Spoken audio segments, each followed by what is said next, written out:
सातारा लोकसभेच्या उमेदवारीसाठी पुरुषोत्तम जाधव शरद पवार यांच्या भेटीला.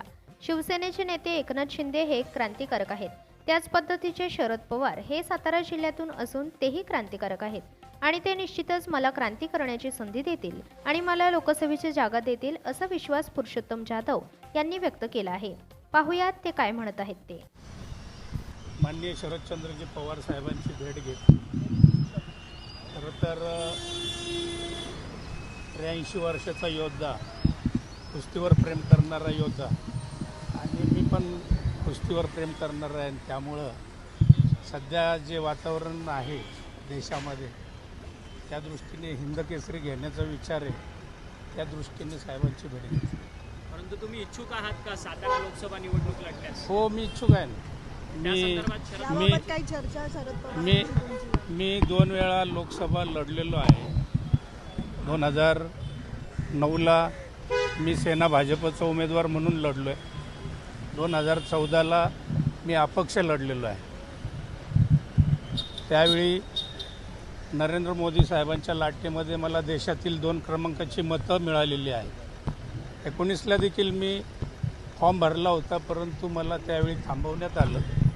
मी एक सर्वसामान्य शेतकऱ्याचा मुलगा आहे आणि त्यामुळं सातारा जिल्हा विकासापासून वंचित आहे असं माझं म्हणणं आहे. सर्वसामान्यांच्या व्यथा सोडवण्यासाठी मला असं वाटतं की मला तिकीट मिळालं पाहिजे आणि त्या दृष्टीने मी सर्वच नेत्यांची भेटी घेतलेल्या आहेत. त्यामुळं माझा विचार करतील. धन्यवाद.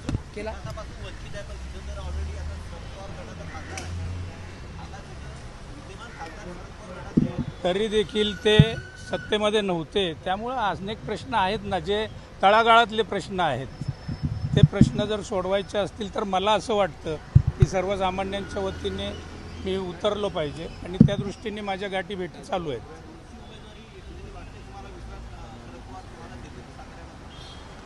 मला असं वाटतं की कोणतरी मला नक्की उमेदवारी देईल. मग जो तो आपापल्या नेत्यांना भेटत असतो. मी देखील माझ्या सर्व युतीच्या नेत्यांना मी भेटलेलो आहे. मी देवेंद्रजींना भेटलो आहे, मी अजितदादांना भेटलो आहे, मुख्यमंत्री एकनाथ शिंदे साहेबांचं तर मी काम करतो. सातारा जिल्हा हा क्रांतिकारकांचा जिल्हा आहे. शरद पवार देखील आमच्याच जिल्ह्याचे आहेत आणि सातत्याने क्रांती करणारी ही सगळी मंडळी आहेत. म्हणजे आमचे एकनाथभाई देखील क्रांतिकारकच आहेत, शरद पवार देखील क्रांतिकारक आहेत आणि त्यामुळं मला असं वाटतं की ती संधी क्रांती करण्याची मला मिळेल.